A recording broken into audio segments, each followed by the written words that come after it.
ગીતા કૃષ્ણ જ બોલ્યા છે. ગીતામાં એ આખો મહાભારત અંતર્ગત એમ કહેવામાં આવ્યું છે કે સાક્ષાત કૃષ્ણ બોલતા હતા, એ અમે સાંભળ્યું છે. યોગેશ્વરની મુખની એ વાણી છે. ત્યારે આપણે પાઠ ફેરવી નાખીએ છીએ. ખેર, સૌની રીત, સૌને નમન. પણ એ ઈશ્વર છે. ત્રૈલોક્ય હરિ, ત્રૈલોક્ય પ્રભુ, આ મૂળ શબ્દો છે, પણ પછી બધા ફેરવ્યા છે. છોડો.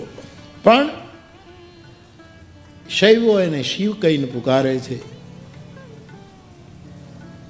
વેદાંતિઓ એને બ્રહ્મ કહીને પુકારે છે, બૌદ્ધો એને બુદ્ધ કહીને પુકારે છે, નૈયાયિક ન્યાય માર્ગના મહાપુરુષો એને કરતેથી બા જગતનો કરતા ઈશ્વર છે એમ કહીને પુકારે છે.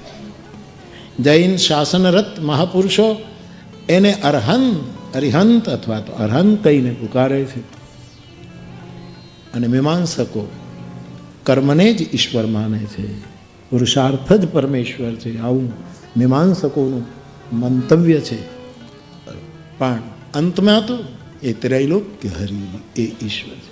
તો રામાયણમાં ઈશ્વરની સ્પષ્ટ વ્યાખ્યા છે. પ્રભુ, પ્રભુ, પ્રભુનો અર્થ જ થાય સમર્થ, અને તેથી અર્થ જ કરી નાખ્યો બાજુમાં, પ્રભુ સમર્થ. ઈશ્વર કોણ? સર્વસમર્થ હોય, બધું જ કરી શકે એ ઈશ્વર. બીજું ઈશ્વર કોણ? મહાદેવ કોણ? કોટેશ્વર કોણ? રામેશ્વર કોણ? જે સર્વજ્ઞ છે, જે બધું જ જાણે છે, એનાથી કંઈ છૂપું નથી. કબીર સાહેબ તો એમ કહે કે ચીટીના પગમાં જે ઝાંઝર હોય, કીડી એનો પગ કેવડો, એનું ઝાંઝર કેવડું, એનો અવાજ કેવડો, અને કબીર એમ કહે મારો સાંઈ એ પણ સાંભળે છે. તો એ સર્વજ્ઞ છે. તન કી જાને, મન કી જાને, જાને શું પછી ચિત્ત કી ચોરી કે આગે ક્યાં छिपाऊं जिसके हाथ में डोरी. સર્વજ્ઞ. આ ઈશ્વરની બધી જ વ્યાખ્યા માનસ અંતર્ગત છે. માનસમાં તમને બધું જ મળે, બધું જ મળે છે. બહુ જ વિનમ્ર દાવા સાથે કહી શકું છું. હા, ગુરુ કૃપા હોવી જોઈએ, ગુરુ કૃપા હોવી, કાંઈ ઘટે નહીં, કાંઈ ઘટે. પ્રભુ સમર્થ સર્વજ્ઞ શિવ. શિવ ઈશ્વર, મહાદેવ એ ઈશ્વર છે. શિવ સકલ કલા ગુણધામ, જેનામાં બધી જ કળાઓ છે, એનું નામ ઈશ્વર. હવે 16 કળા ગણવામાં આવી, ક્યાંક 32 કળા ગણવામાં આવી, અને ક્યાંક 64. 16 દુ 32, 32 દુ 64, 3 ભાગમાં કળાઓ વહેંચવામાં આવી. આપણા લોક સાહિત્યમાં બાપુ આ કળાઓનું જેમ દોહાઓમાં પણ વર્ણન છે. જેમ કાલે હું સ્ત્રીઓના 16 શણગાર ને પુરુષના, એ મૂળ જે સંસ્કૃતમાં છે એ લોકમાં ઉતર્યું, અને આ કળાઓ પણ આપણા લોકમાં, આપણા લોક સાહિત્યના વિદ્વાનોએ બહુ બહુ ખોજ કરી છે સાહેબ. એક કળાનું નામ તો આપણા લોક સાહિત્યમાં એવું છે બાપુ કે અંધશ્રદ્ધા સમાજમાં વ્યાપી હોય એને વિવેકથી કેમ નિવારી શકાય, એ પણ સાધુની કળા ગણવામાં.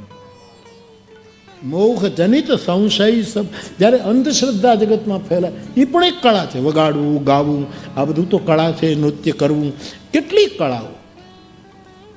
કલા 72 હોય, વાકિફ કુર્રાન કા, સુખદ સ્વભાવ હોય, દિલ દરિયાવ હોય, પિંગલ બચાવ અંત બને નહીં પ્રાણ કા, એમે તકપાસ હોય, ઉત્તમ અભ્યાસ હોય, ખાસ હોય સૂજન, સપૂત ખાનદાન કા ન કર્નલ કપ્તાન હો, જત્રલ જુવાન હોય, ફૌજ કે. આ મારા દીગુ બાપુ સાહિત્ય આવું કરે, બધું ફટફડાટી બોલાય સાહિત્ય.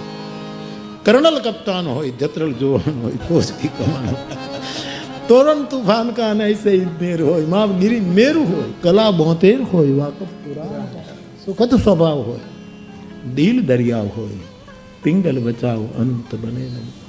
સમાજમાં જ્યારે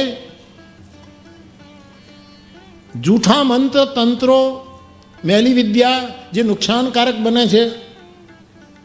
અને જ્યારે અંધશ્રદ્ધા જગતમાં ફેલાય ત્યારે જે કોઈ સાધક એને વિવેકપૂર્વક નિવારવાનું કામ કરે એ પણ એક કળા છે.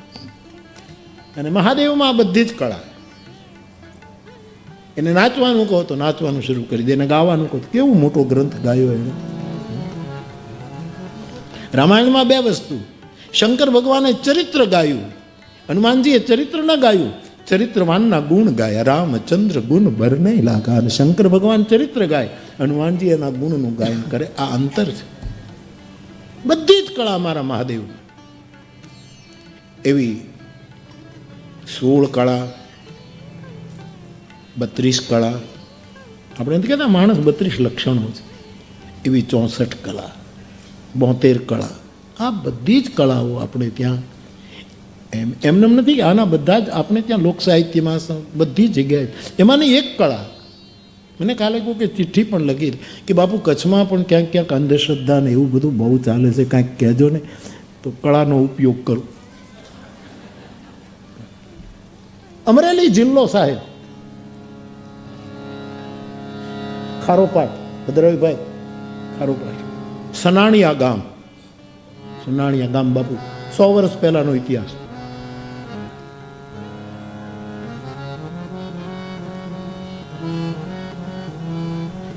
શેત્રુજીમાં ગાગડીઓ ભેળવી યાની કહેવત છે.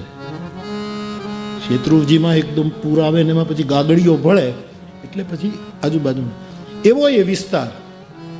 અને ગાગડિયાને કાંઠે સનાળિયા ગામ. જયમલ પરવારે લખ્યો ઇતિહાસ. આ લોકસાહિત્યના વેધુએ લખેલો ઇતિહાસ. અને આ લેખ જયમલભાઈ પરમારનું એક શીલવંતી નારીઓ એવો એક સંપાદિત ગ્રંથ છે જયમલ પર. એમાં આપણી સૌરાષ્ટ્ર કચ્છ આપણી બેન બેટીઓના ચરિત્રનું જે વર્ણન આવ્યું છે એમાં જુદા જુદા એ બધાએ કાનજી બાપાએ બારોટે પણ લેખ લખ્યો, ફલાણાએ લખ્યો, પણ બધાએ લેખો લખ્યો. એમાં એક લેખ ખારાવાળા અમરદાસ બાપુનો લેખ છે. એણે આ લેખ લખ્યો, વાર્તા લખી 100 વર્ષ પહેલા. હરજી ભગત કરીને એક ભગત અને એની પત્ની લાસુબાઈ.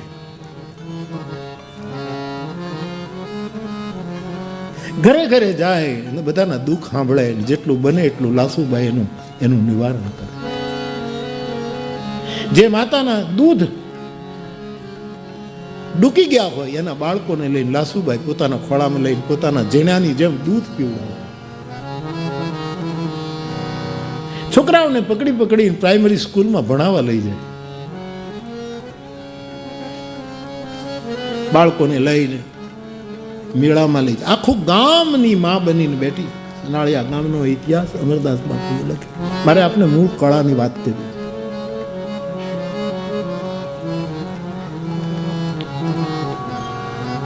અને એમાં ગામમાં કોઈક બેનને ઓહટો થાય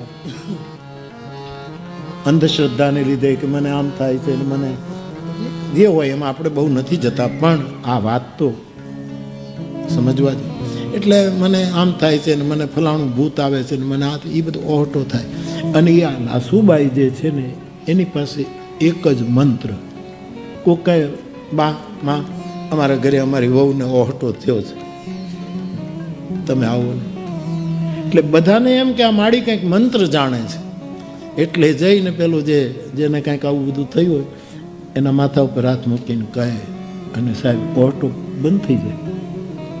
એ બેન ઢૂંઢતી બંધ થઈ ગઈ. એક બેને પૂછ્યું લાસુબાઈને કે તું શું બોલે? કે હું એટલું જ કહું, ઢોંગ બંધ કરને, ઢોંગ બંધ કર, એની સીધી થઈ જાય. આ કરવા જેવું. આ પણ એક કળા છે. આ પણ કળા. ઢોંગ શું કર્યું છે? આમ છે ને હાથ પછાડે છે ને વાળ છૂટા મૂકી દેશે,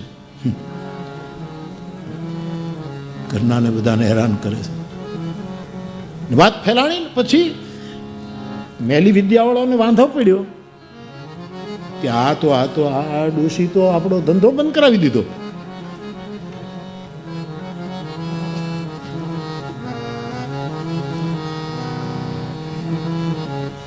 વિરોધ શરૂ થયો. તમે સારું કામ કરો એટલે વિરોધ થાય જ. જેનામાં બોધ નથી વિરોધ કર્યા વગર રહે જ નહીં. વિરોધ કરે એટલે સમજવાનું એના બોધ નથી, એમ કરીને આપણે આનંદિત રહેવું. એને બોધ નથી. બોધ હોય તો વિરોધ કેમ? નિજ પ્રભુમાં દેખ અહીં જગત કહી સન કર અહીં વિરોધ તુલસી કહે. એમાં બાપુ દીગુ બાપુ કાળી ચૌદશ આવીને, કાળી ચૌદશ તો ગામડામાં ધમધમાટી બોલે ને સાહેબ, મંત્ર અને જંત્ર અને સ્મશાનમાં જવું, તલવારોને સિંદૂર લગાડવાનું, હોકારાન પડકારાન બધા. ડાક એક વિદ્યા છે, પરંતુ ખોટી જગ્યાએ વપરાઈ જાય તો પછી એને નહીં કે ડાક એ તો શંકરનું વાદ્ય છે સાહેબ. જે ડમરૂમાંથી વ્યાકરણના સૂત્રો નીકળ્યા છે, આ એક ભાષાનો વૈભવ જેનામાંથી નીકળ્યો. આવ્યું ડાક વિદ્યા આપણે સાચવવી જ જોઈએ. અમારે હજી રામભાઈ હતો એ તો જતો રહ્યો, પણ આ બધા હજી ડાકલા અમારે ત્યાં ચિત્રકૂટમાં ડાકવાળા આવે એ બધાને ખબર છે, એટલે હું એને બેસાડું, આસન આપું, સન્માન કરું અને ડાક વગડાવું. રાવણ હથ્થાવાળા આવે અને રાવણ હથ્થા, આ બધી કલા જીવત રહેવી જોઈએ. કોશિશ કરીએ છીએ.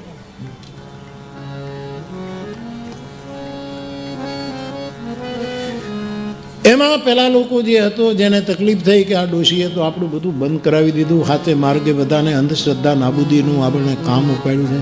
એટલે કાળી ચૌદશને દિવસે બાપુ આ લોકો તલવાર લઈ અને લીલિયાના રોડ ઉપર એક ખીજડો હતો ત્યાં લટકાઈ આવ્યા.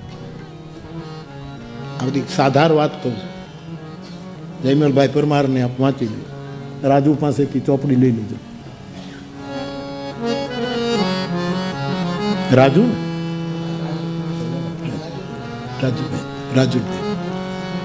એને જ મને કદાચ ચોપડી આપી હશે. અને પછી કીધું કે હવે જોઉં છું કોણ એવી કળાધાર છે, કોણ આ બધું કરે. અને એ જો રાતે 12 વાગે એ તલવાર લઈ આવે તો માનીએ. અને ભાઈ ગામના ચોકમાં પછી તો હોકારાન પડકારાન બધું ધમધમાટી બોલે છે ને સાહેબ, સાચા ખોટા બધા ઉતરી પડ્યા છે.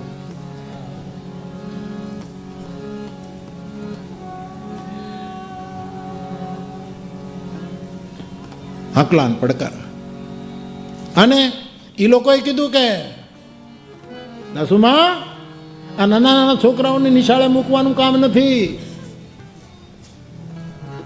અને મેળે લઈ જવાનું કામ નથી. આ ગામના દર્દો, આ તો તંત્ર વિદ્યા છે ને તમે એ તલવાર લઈ આવો તો 11 રૂપિયા આપી. 100 વર્ષ પહેલા 11 રૂપિયા. અને ખીજડો મામાનો જે કહેવાતો હોય લોકો કહે છે ને કે ખીજડો. અને લાસુભાઈ સાંભળ્યું તો કે હું જાઉં, એમ કે હા જાઉં. અને રાતના 12 વાગે એના પતિ ગુજરી ગયા, વચ્ચે એ રહી ગયું, ગુજરી ગયેલા. અને પછી આખી જવાબદારી આના ઉપર આવી હતી, આ માતાજી ઉપર. અને એ ગઈ સાહેબ 12 વાગે ખીજડે ઉતારી લીધી તલવાર. એક સિંદરી લેતી ગઈ હતી, હાથમાં માલ ઢોરને વાળાનો બળ્યો, એક હાથમાં તલવાર. જગદંબા જોગણી બનીને આવી સાહેબ. આમ બળિયો ફેરવે, એક હાથે તલવાર ફેરવે.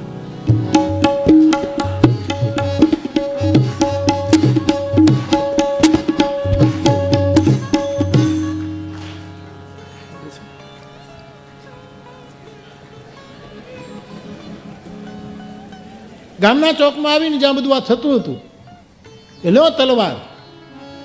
તમે કીધું ને કે ત્યાં મામા છે એટલે મને હિંમત આવી કે મામા હોય તો ભાણેજને કરિયાવર પૂરે. જો તમે કીધું હોત કે ત્યાં માથા ફરેલી સાસુ છે તો હું ન જાત. એને ન અડાય બાપા, સાસુને મારો નાક બચાવે. સાસુ તો મારે સુરેશભાઈ દલાલ કહેતા કે સાસુ અને ચોમાસું ક્યારે આવે એ કાંઈ નક્કી નહીં સાહેબ. એ માવઠાની જેમ ખાબ કે આના શબ્દો અમરદાસ બાપુએ લખ્યા, કહું છું. અને સંપાદનમાં રતુભાઈ આપણે જયમલભાઈ પરમાર કે મામા છે એટલે હું, કારણ કે મારો મામો છે, હું એની ભાણેજ છું, એ મને 11 રૂપિયા આપશે એટલે હિંમત કરી. પેલા 11 રૂપિયા ભુવાઓ એ આપતા પીડી. બધા એ ભેગા થયા અને એમ બાપુ લખે છે વાર્તામાં કે 11 રૂપિયા જે ભાણેજને આપેલા એમાં લાસુબાઈએ 14 રૂપિયા ઉમેર્યા. ચેરિટી તો ઘરેથી શરૂ થાય ને, પોતાના ઘરેથી શરૂ થાય. 14, 11 ને 14 નાખ્યા એટલે કેટલા થાય? 25 રૂપિયા થયા.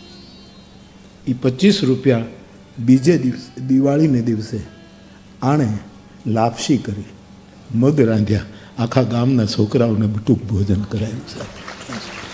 પછી બધા ભેગા, બધાની આંખ ખુલી ગઈ કે આ તો આપણે કાનજી બાપા બોલતા તંત્ર મંત્રને